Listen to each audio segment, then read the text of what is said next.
Entrepreneur MBA podcast purpose is to help existing business owners grow their companies past the 10 million in revenue per year benchmark. Here is your host, Stephen Halasnik. Welcome, everyone. My name is Stephen Halasnik, and I'm co-founder of Financing Solutions. Over the last 25 years, I've built 6 companies in the $5 million to $25 million range. 2 have been on the Inc. 500 fastest growing companies in the United States. And I can't tell you how important it is for businesses to have a line of credit so they can make an investment in their business or just even for unexpected emergencies. I can tell you over those years, it didn't happen often, but being short on cash is an entrepreneur's worst nightmare. And why? Why is it the worst? Because you got to make payroll. If you don't make payroll, your employees get really worried, and believe it or not, it's against the law too. So that's why it's really important to have a line of credit. My business partner and I both recognized that 12 years ago. We just thought it was just torturous to deal with a bank, and very expensive too. So we just thought there was a better way. So that's why we came out with a great line of credit. And our line of credit program is easy to get in place. It's inexpensive when used, and it costs nothing to set up, making it a great cash backup plan. If you'd like to learn more about our line of credit program, please visit us at fscreditline.com. That's FS as in Financing Solutions, creditline.com. Or give us a call at 862-207-4118. And if you apply today, we will even give you a $250 credit on file. And just remember, the time to set up a line of credit is when you don't need it. That way, when you do need it, it's there, it's ready to go. Today, I am very excited to be speaking with Erik Huberman from Hawke Media. Erik is the CEO and founder of Hawke Media, which was launched in 2014. It's now valued at over $150 million. Hawke Media is the fastest growing marketing consulting agency in the United States. Prior to its launch, Erik successfully funded, grew, and sold 2 e-commerce companies by the age of 26. Erik has since continued to strategically expand his business portfolio, inclusive of a handful of companies through acquisitions. And in 2018, he launched Hawke Ventures, which reached a closed single fund of $5.6 million. The 2020 launch of his own podcast, Hawke Talk, and the 2021 launch of Hawke Z, an agency offering brands the tools they need to tap into Generation Z. And also, he's most recently the author of his own book, The Hawke Method, which I've definitely have read through it. It's really good. Just a kind of amazing good for people who are really want to improve their marketing. So Erik, welcome to today's Entrepreneur MBA podcast. Yeah, no, thank you for having me.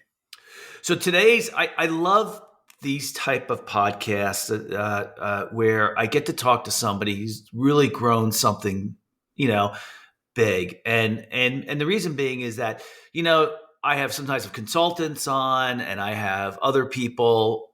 You learn a lot from experience, don't you? Yes, I would say that's a statement. I mean, if you haven't, well, if you're listening to people who haven't done it, okay, you don't know if it's real or not. No, that is an issue. People love to give advice when they have no idea what they're talking about. Yeah. So let me ask you a question. And someone had said this to me once, and they said did you ever think that you would do what you did? In business? Did you? It wasn't thought of in the same way that it came out. Like, a lot of people think they're going to be rich, or they're going to, they think about the outcome. And to me, it was never the outcome. I thought I would run a business for sure. From a young age, I thought I would probably end up running some sort of business. What that would be, who knew? I had no idea.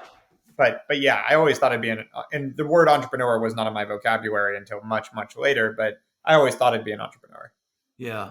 Now, and I did too. At the age of 17, I thought I was going to go work for a big company, go learn a lot, and then go out and start my own company. And this is exactly what happened. And I think that's, it's unusual, right? I mean, people don't usually think that far out. When you're 17, you're thinking Right. about something else, right? Yeah. Or whatever. And it was, now I think it's common. I think that the, sort of sex appeal of entrepreneurship kicked in like 2010, 2012. And Yeah. then you started to hear the word a lot. Now I see a lot of high school kids talking about being entrepreneurs, but no, not when you or I were kids. It was not a normal thing. It was Yeah. not much at all. Oh, yeah, I'm a little older than you, and so what started it in my generation was Bill Gates and Steve Jobs, Mm-hmm. and the movie Wall Street, and Yep. those were I grew up in the '80s, and that was the money generation. They really wanted to make money. But that was getting a job on Wall Street. That wasn't even entrepreneurship.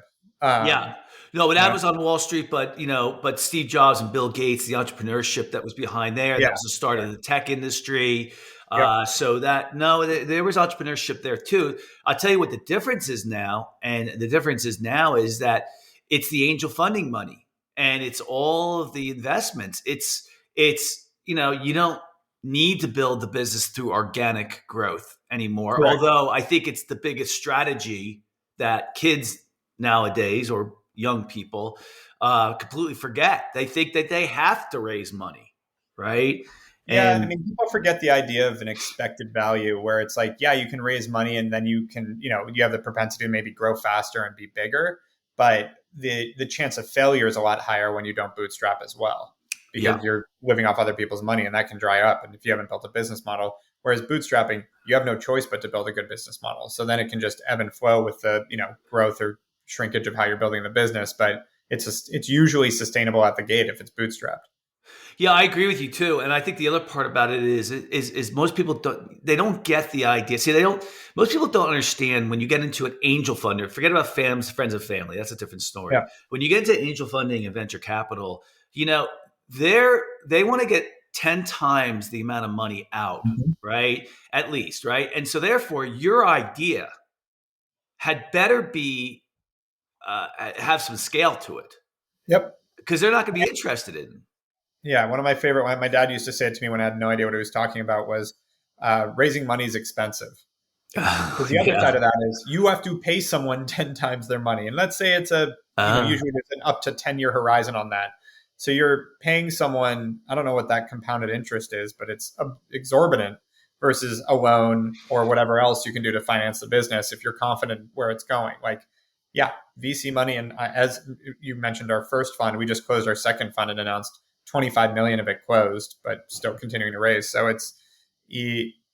we're doing a lot of investing, but I will say when you're investing because you need to capture the market and grow quicker than everyone else, it makes sense. If you're doing it to sustain your business, it's probably you're probably the wrong person for that business. Yeah.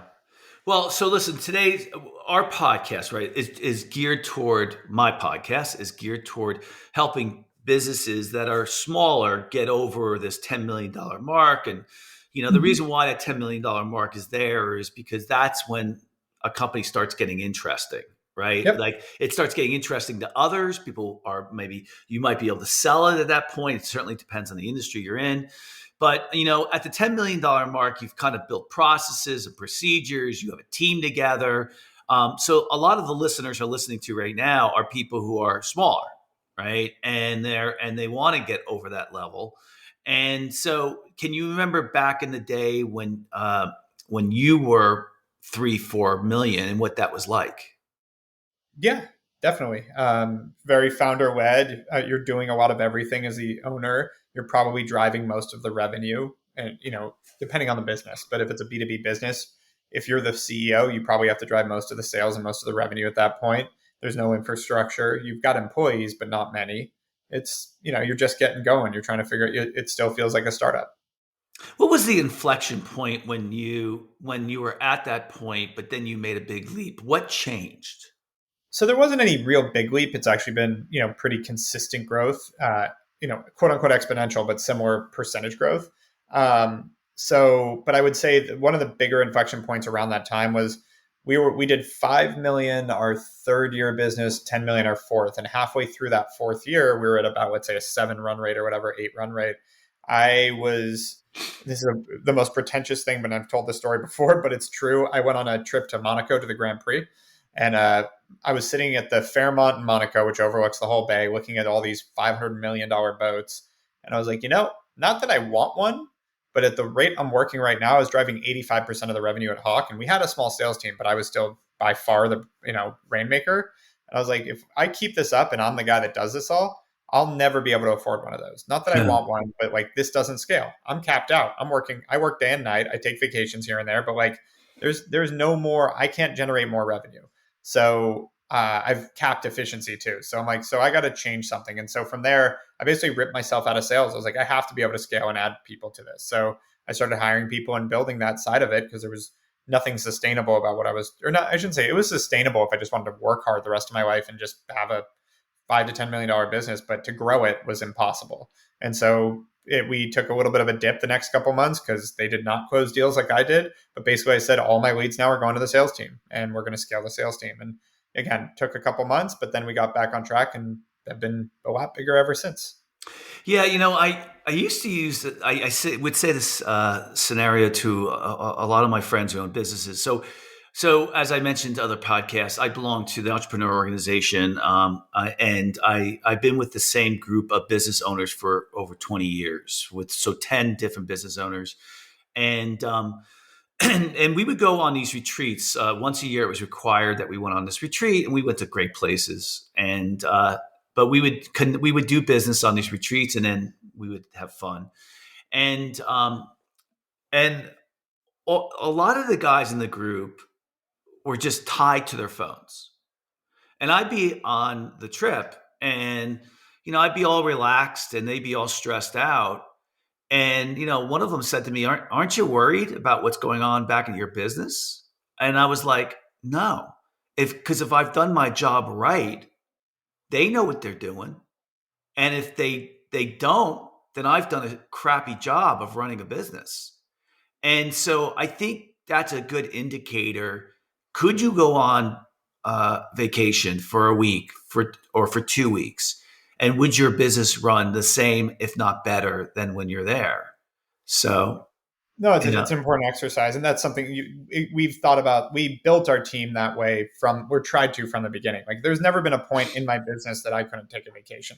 And I think that's such some founders wear it as like a show of pride of like, I haven't taken a vacation in 5 years. It's like, so you're running your business poorly. Because it's not just about the vacation. It's also about, again, scalability. If you're that critical in your business and you can't find a way to take a step back and go do something else, you're running it poorly and you're never going to be able to grow it. You can't focus on scale. You can't focus on expansion, which is something I've been able to do pretty much from the beginning because, again, we focused on that. We made sure that we could do those kind of things. Yeah, and I like what you said, too. It's not just – this isn't about you going on vacation. Okay. And having a nice vacation. This is about, did you build the processes and procedure and you have the people in place? Because if you can't do that, you're not going to scale. You're not going to scale to $150 million, certainly. You're not going to scale over $10 million. It's got to be more than just you going out there and pounding the pavement, right? Yep. Yeah. And that's what you want. But like, again, like I'm a big believer in like, especially in entrepreneurship, you choose whether you want to be an entrepreneur or not. So there's all here by choice. Yes, it's hard. You chose it. Number two, you choose how to run your business. And so if you decide I'm going to be grinding to make sure that everything works all the time, and then don't complain when you want to get away and you can't. That's how you built your business. Now, what do you think the difference is between then when you were 3-4 million, on your way to 7 million, and the way you think now? It's to that point. Like, it's not, if my own input and my own work is critical to the survival of the business, I'm failing. And like there was that inflection point that I mentioned, but then it evolved over time. Like I have to have a team that can run this. We're 350 people now. So like, if it takes me to run, like, I even think about this because like I've been working, I work hard and I've been working harder than I ever have recently. I shouldn't say it. There's been waves of this, but I've been grinding. We launched a book, we closed a venture fund, we closed 3 acquisitions all in the past 2 weeks. So like, it's crazy.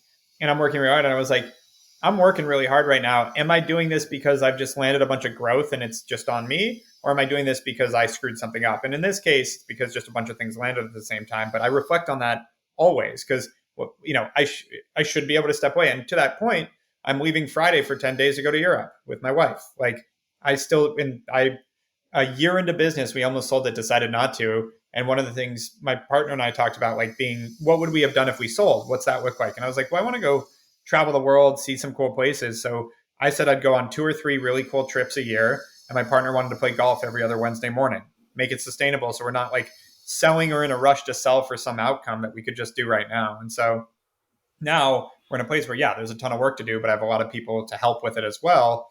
And I continue to make sure of that, because if it gets back to a point where I'm driving, well, I got to probably fire 2/3 of the team because I can't personally support 350 people with my work. They have to be working. Yeah, I mean, 350 people for a marketing company, that's challenging. I mean, that's a lot of people, and with the turnover, regardless of what it is. I mean, how long did it take you to, like, what was the growth pattern from the amount of people you hired? Like, was it a 3-year period, 10-year period? What was that growth period for how many employees you had? I mean, it's linear. I mean, again, it's exponential. There's like 17, 35, 65, 100. Yeah. I remember 150, 200, yeah, whatever. I haven't spaced it out, but it's something like that where it just, yeah, scale. So what's Hawke's not magic sauce, but yeah, why is the growth so exponential? What is it that you're doing that your competitors are not? Like most things, it's pretty simple. 99% of marketing agencies are full of shit. So we can weed out 99% of the competitors out of there just by doing good work and doing what we say we're going to do. Sincerely, that's not an exaggeration or hyperbole. It's about 99%. So once we get rid of those, the other 1% generally go up market. So they want long contracts, high minimums. They only want to work with the Fortune 2000. They don't want to work with small and medium businesses. So basically, we are one of the most prominent, well-known, credible agencies that'll still work with small and medium businesses. And so we're great at what we do, and we're easy to work with. We're accessible. That's it. It's we basically talk. Another way we put it is Fortune 100 marketing for the masses. What size businesses are you getting involved with? All size. We started $2,000 a month. So I would say a business shouldn't hire anyone in marketing, outside, inside, whatever, until they can afford to spend about $10,000 a month on marketing. Yeah. But up until then, welcome to being a founder. Go make some money or raise some money. And at that point, we can enter. And again, we start at $2,000 a month in fees and scale from there. We've got, clients as startups. We've got Fortune 100 clients. Yeah, the good thing about that model is you have a great feeding mechanism for getting clients, because if you get in there at $2,000 a month and that company grows, they're probably going to stay with you because you help them grow, right? So it's almost like a lead. It's almost like a lead generation strategy. Yeah, in some ways, I'd say it's less about if they do stick with us if they grow, and that's been great too. But it's also, you realize that why a lot of companies go away from them is a lot of them churn, a lot of small businesses don't make it, a lot of people, early businesses take the most time, take the most handholding, et cetera. But out of that sort of cohort, there's a percentage of them that are really good, solid businesses, founders, et cetera, that we end up working with a long time. So same kind of thesis where it is a top of the funnel strategy, but it's more about the right partners than it is necessarily that some of them skyrocket. That happens too, but there's a bigger portion of them that maybe they don't end up being the next $1 billion company, but they're still a great client. We grow them consistently, and it's that piece too. How has COVID changed your business? For the better, for the worse, whatever. I mean, if COVID hadn't happened, right? What wouldn't have changed? And since COVID happened, what's going to stick? Yeah, it's the work remote and everything that comes with that. So we had a massive office in LA. It was expensive. It was beautiful. We had 90% of our people here in LA, and then small offices in Boston, New York, and Baltimore. And we ended up getting rid of the office through a vote and deciding to go remote. And so it allowed us to hire all over the country. It allowed us to start looking at expansion faster. So we were able to expand into Canada and to the UK pretty easily. And it's allowed us to really look at this from a national and global scale a lot faster than opening physical offices all over the place. So we talked just briefly about what your attitude was like when you were 3 million, 5 million, a little bit versus, what you look at right now. And if I think I heard you correctly, one of the things you said was, having other people do the work, right? Which is a no-brainer at 350 employees, right? The owner can't do the work. So where else do you think your mindset is different now? You also mentioned, you work your way back. So you say, this is what I want my life to look like. And so now, this is how I'm going to design my business around what that and my business partner wanted, right? He wants to go golfing. You want to travel 3 times a year, right? Again, not about the travel or the golfing. It's more about, and there's a good note on that. A friend of mine runs an agency. Actually, he sold it, but he was running an agency that he paid his employees to take a 1-week vacation a year, but they couldn't answer their email and they couldn't answer their cell phone because that meant there was no key point of failure. Yeah. If I could get my people to just go away for a week, someone else got to pick up the slack, then everybody is redundant to everyone. And if someone quits or whatever, we're fine. Yeah. And that was a really smart way of building that capability. Yeah. It's like Tony Hirsch from Zappos. That's a different, what your friend did is a different twist. And he said, Tony Hirsch would pay people to quit. He paid them $12,000 to quit. You mean Tony Shea, right? Tony Shea, sorry. Yeah. Tony, exactly. Because it's more expensive to keep an employee that doesn't want to be there than it is. Yeah. And I've actually done it. I actually did a tour of the facility with his second in command, before Tony passed away. And, it's crazy there. I mean, people are evangelica about that organization. They are just so bought into it. And it's going to be interesting to see if how that's going to change now that he's not there anymore. But well, he hasn't been there. I don't think he's been there for a while. Yeah, you're correct. Right. He had left, and he had moved on to, not belabor the point, but he had moved on to a different position at Amazon, and then he moved on. But what is a typical day like? Like, what do you like to do now? Grow, expand, strategize. I mean, that's promote, just to be honest. So that my job is basically threefold, and it's been that way for a while. And I think it'll probably be that way for a long time, which is about a third of my time is spent on how do we expand and grow, whether it's M&A or strategizing other organic growth channels or figuring out our fund, our capital arm, where you mentioned working capital. We do revenue financing for our clients too. And so these are all pieces that continue to find ways to grow off of what we built. Number 2, promotional. Wrote my book recently, just came out last week. So Hawke method, putting together information, things that can help us get the name out there, being on podcasts, things like that. And then a third of my time with my team, strategizing, figuring out how to make things better, dealing with problems that come up, because there's always going to be something, and really continuing to try to hone in on how to make the business better, how to enable my executives, that kind of thing. What do you think what about your partner? You have a business partner, correct? Yeah. And one person? Yeah. Okay. And where do you think his time is spent? He's more, so for a long time, he was my implementer. He was my COO. I'd come up with ideas, growth, et cetera, tee things up, and he'd take them over.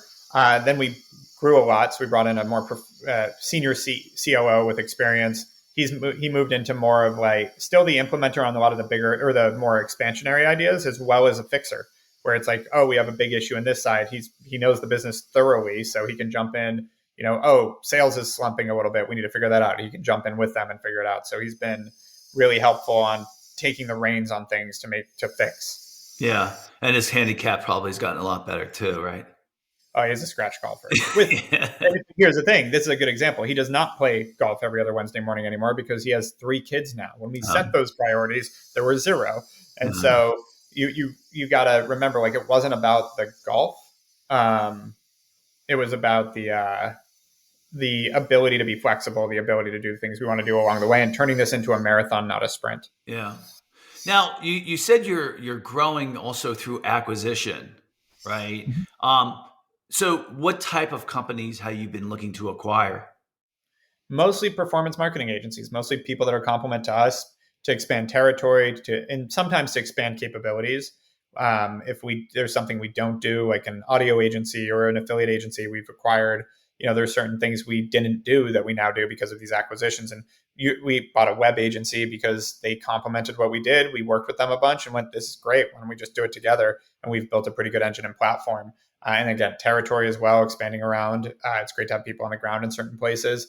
And then sometimes it's just, they want to have a bigger platform. It's a good person. It's neither of those benefits, but it's still a good one. And then we also recently acquired a software company we'll be announcing, but that's part of it too.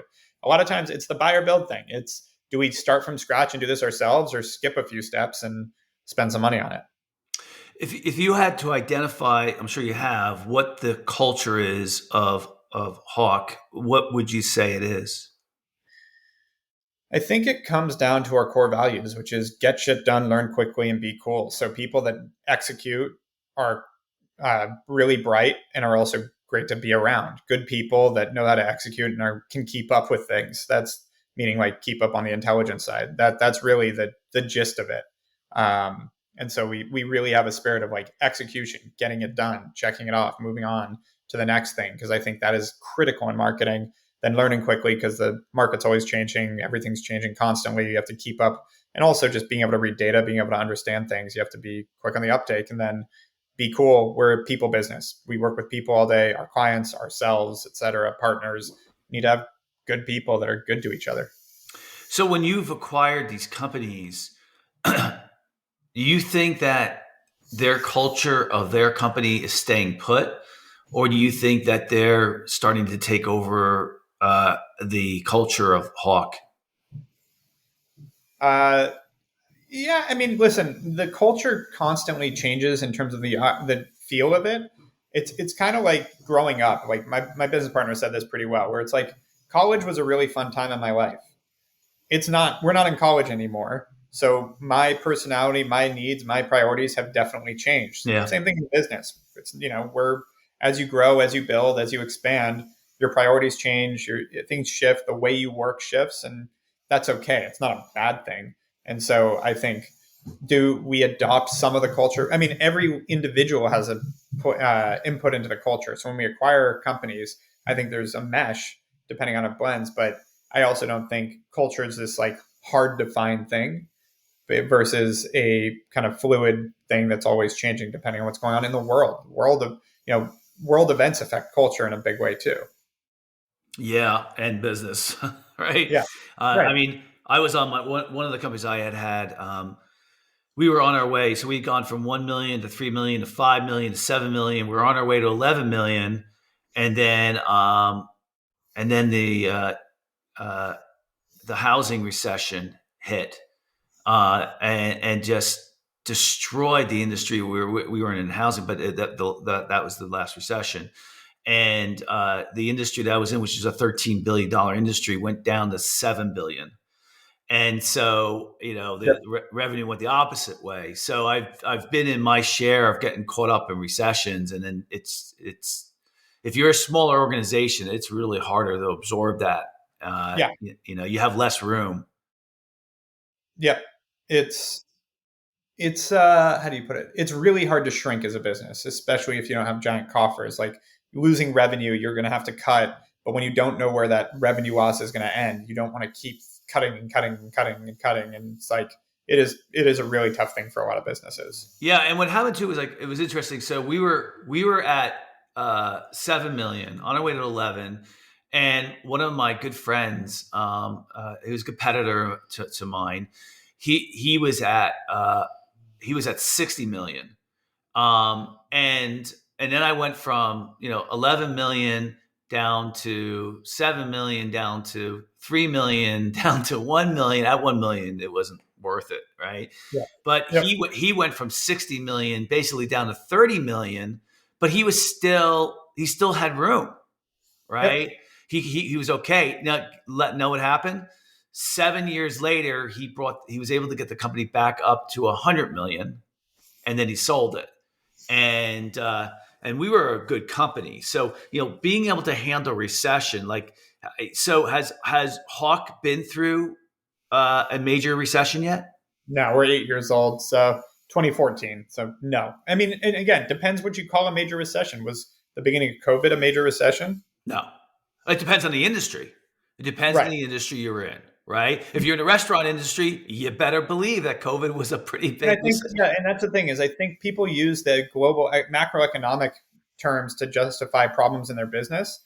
People thrive, like you say the restaurant industry, but I have friends that owned restaurants that thrived in COVID. I So it's get like, it. yeah. So there's been time, like the beginning of COVID, we had 25% of our clients fire us in the first 2 weeks. So yeah, it was a tough couple of weeks. We found ways to adapt and turn around. My industry, I think, was down 40% in 2020. We were up 25. Yeah. So, Yeah.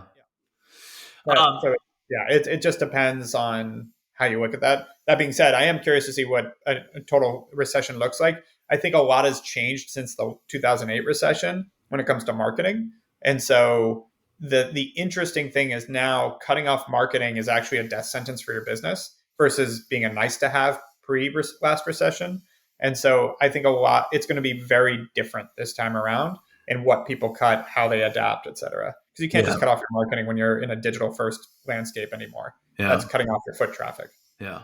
Yeah. Let's talk about your book, the Hawke Method. It's HAWKE, by the way. So,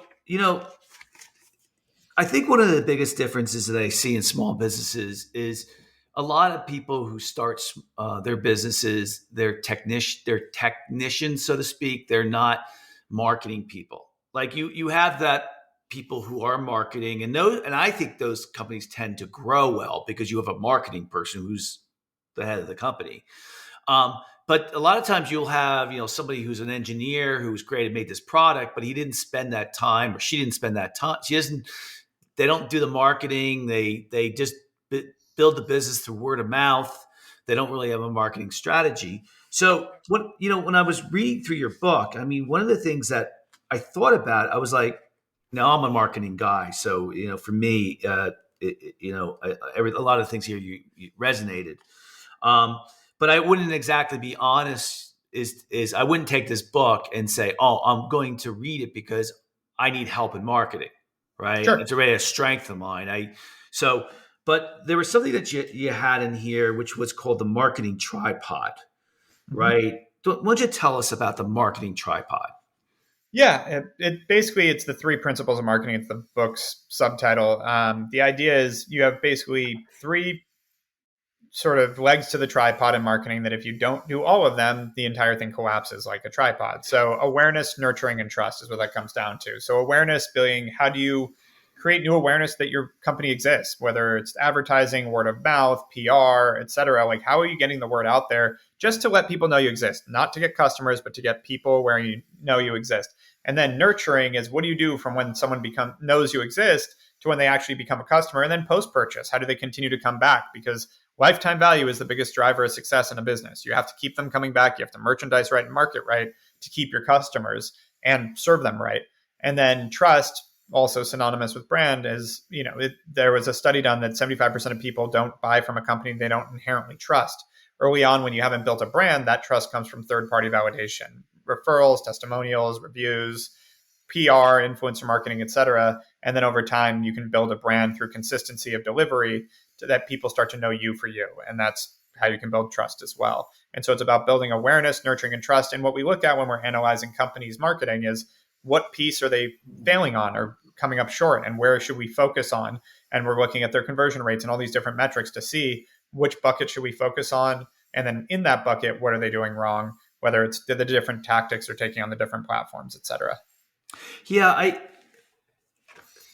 there was one of my favorite books of all time. It had the biggest impact on my business. Was called The Inside Advantage. It's not well known. It's by a guy his name is Robert Bloom, and Robert Bloom started Publicis, which became the largest advertising agency in the world. I happened to meet him, and I took that book. It was a really small book. It was great. I love small books. And as a team, we implement what he was talking about.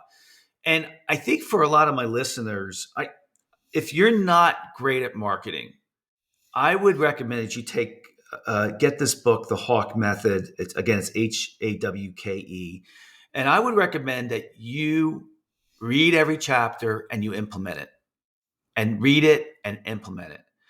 I really think that if you want your business to grow to be over $10 million, that if you don't just read a million books, read one book like this and execute it.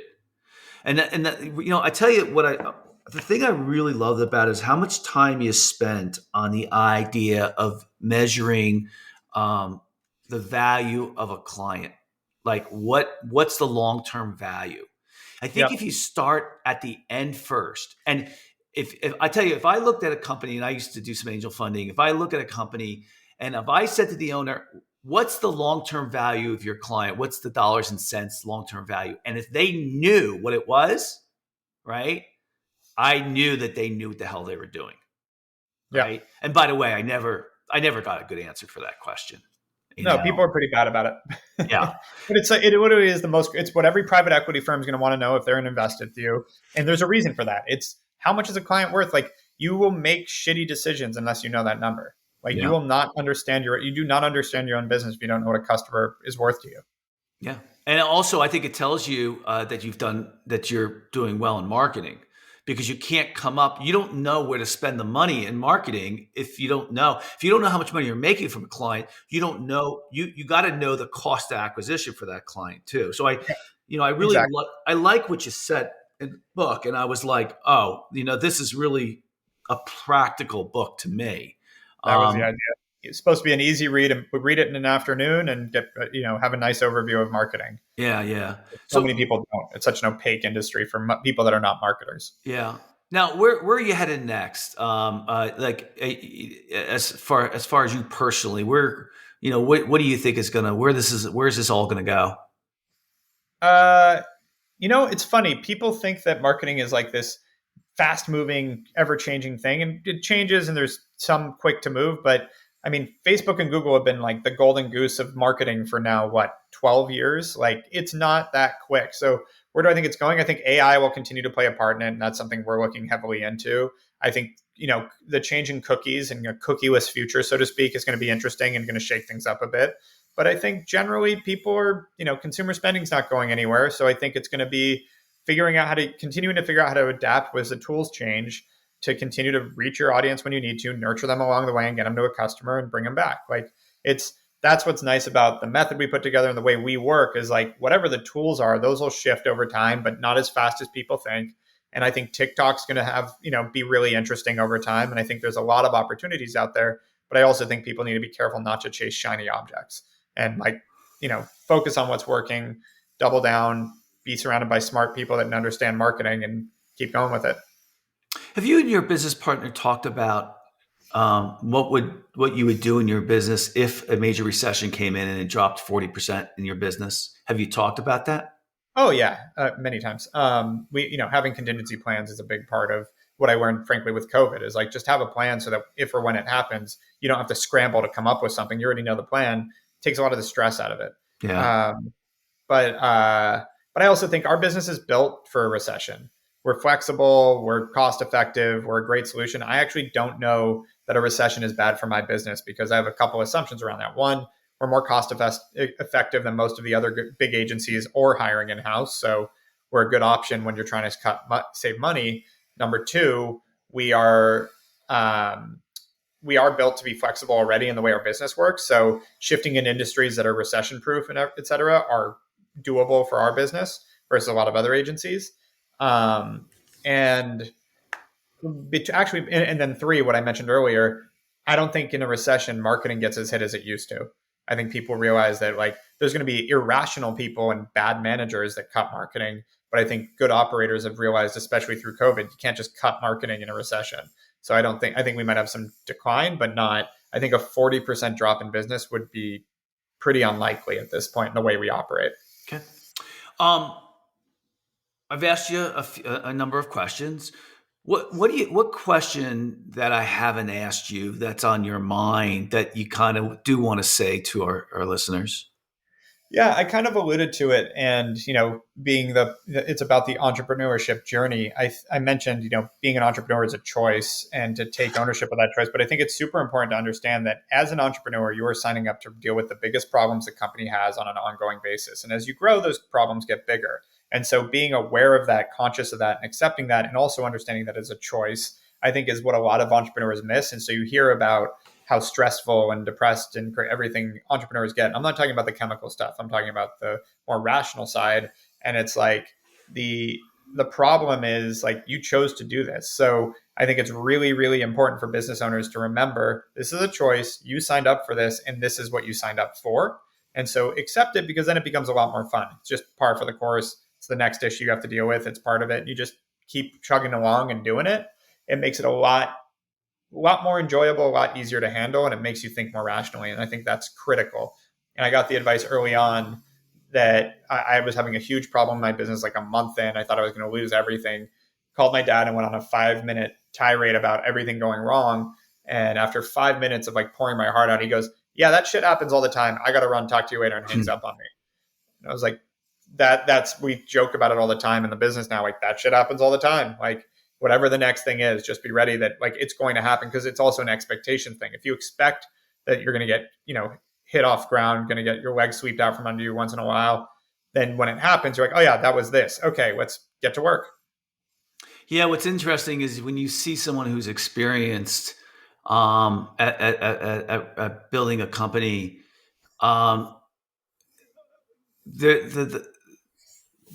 they're almost built of rubber, where things will be thrown at them and they'll just handle it with more grace or more understanding. I don't know if this is the best analogy, but if you ever watch The Sopranos, right? And there's Tony gets into he goes into the hospital, and because he had gotten shot or something like that. So he's in a hospital and he's under, right? He's not able to function as the head of the family. And so one of the guys, the second in command, has to take over for Tony. And it's, Sopranos is hilarious. And everyone's coming to the second in command with these problems.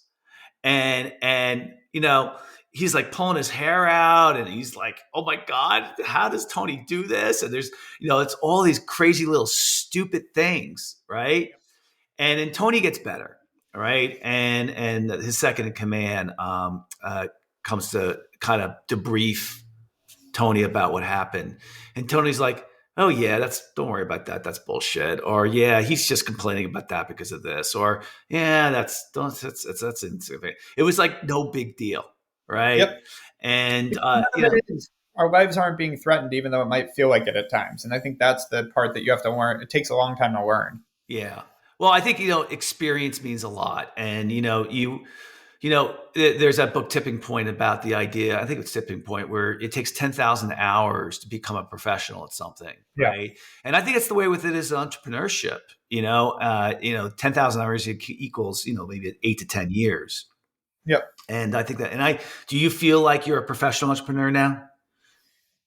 Yeah, I hate the word entrepreneur, just being blunt. I do too. I hate it. It's a catch-all of both. Like when someone tells me I'm an entrepreneur, I'm like, oh, so you don't do it. You're unemployed. Yeah. Because if you do something, you tell them what you do. You know what I mean? Like when people ask me, it's like I run a marketing agency and a venture fund. Like that's what I do. I'm not an entrepreneur. That's what I do. So to me, it doesn't mean much. But yes, I would say at this point, I'm a business owner, and I think I've got enough objective data that we've done all right. Yeah, I feel the same with the word entrepreneur. I don't like it because it sounds highfalutin, and I usually will use the word I'm a business owner. That's a little bit better. I never liked that word entrepreneur. So I agree with you, but yeah, I think that being battle tested means a lot, right?